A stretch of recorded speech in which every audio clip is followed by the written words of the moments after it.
Last year, scientists found 51 million-year-old footprints stuck in the mud. But how do we know they weren't made yesterday by that neighbor kid, though?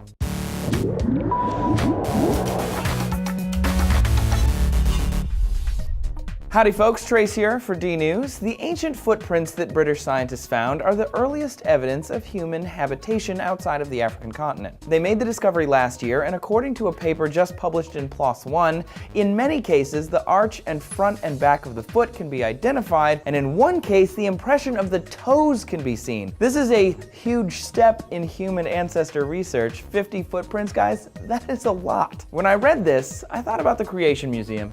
See, last Tuesday, during the Ken Ham/Bill Nye debate on evolution, Ham kept repeating a phrase that you hear a lot in evolution-denying circles. You can't know because you weren't there. But we can, Ken Ham, because other things were there. The discovery of carbon dating earned Willard Libby the 1960 Nobel Prize in Chemistry, because with his new method, we can estimate the ages of any organic thing.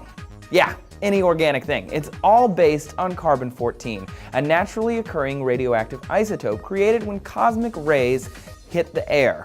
It enters the food chain when plants absorb it and then animals eat it. Then it lodges itself in their bodies. As the sun and atmosphere interact constantly, the number of carbon-14 atoms in your body is the same as in every other living thing. It's a constant. Then, every 5,730 years, half of it will decay. Using this basic knowledge, we can date bones of mummies and Pompeian victims to an estimated age.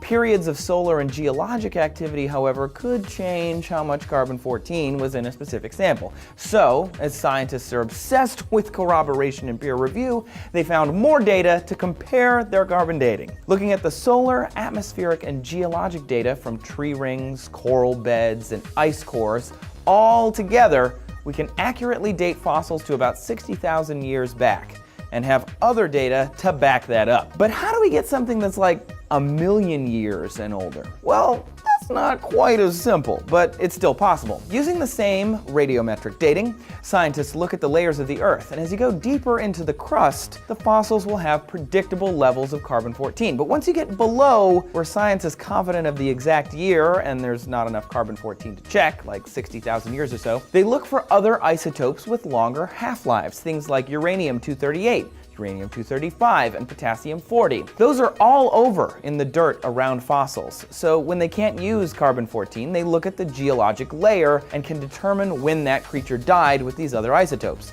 Additionally, scientists have studied the evolution of various plants and animals, so when other plants and tracks are found in the same area as a fossil, they can date it from that as well. Thus, there is very little reason for a scientist to question whether a fossil found at a specific depth is a specific age. In this case, these 50 footprints are thought to be from a pre-human, pre-Neanderthal relative called Homo antecessor, or perhaps Homo heidelbergensis. They are close to 800,000 years old and belong to a group of people ranging from children to teenagers. They wore similar shoe sizes to modern humans and stood as tall as 5'6". They're not the oldest footprints ever discovered, not even by a long shot. In Kenya, there are 1.5 million-year-old prints, and in Tanzania, they've found some which are 3.5 million years old. It's like a family foot tree. Well, let's not do that, actually. Are you curious about how any other science thing works? Send us a tweet at DNews or leave a comment down below. Maybe we will cover it here on the show. Make sure you subscribe, and thanks a lot for watching.